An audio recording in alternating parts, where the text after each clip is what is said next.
हम क्या करें, किसको समझाएं।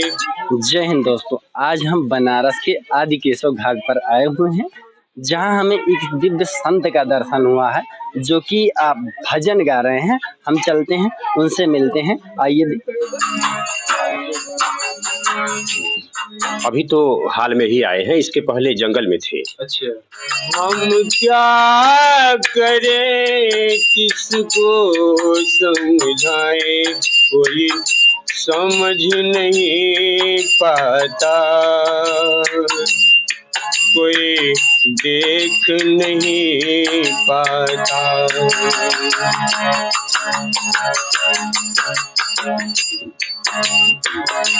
सारा खेल है मिट्टी का, कहता है हम करते हैं।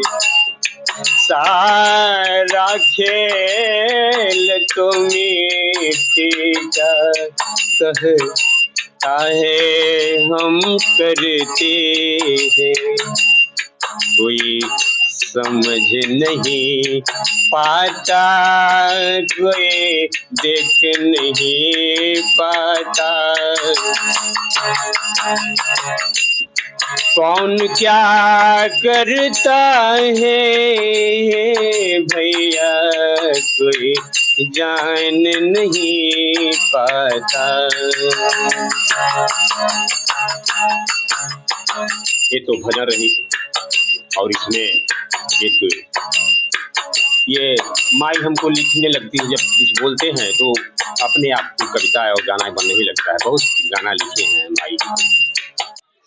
आप देख सकते हैं, गुरुजी निस्वार्थ भाव से साइकिल से यात्रा के लिए निकले हुए हैं, जो कि भारत भ्रमण यात्रा है। आप देख सकते हैं, श्री रामचरित मानस जी का निस्वार्थ कथा वाचक श्री जयराम दास जी हैं, जिनका आपने अभी दर्शन किया और उनके प्रिय भजन भी सुने होंगे आपने। और उन्होंने जो संदेश दिया वह लोगों तक पहुंचना चाहिए। बाकी आप देख रहे हैं अर्दम। अगर आप चैनल में नए हैं तो चैनल को सब्सक्राइब करें, शेयर करें। जय हिंद दोस्तों।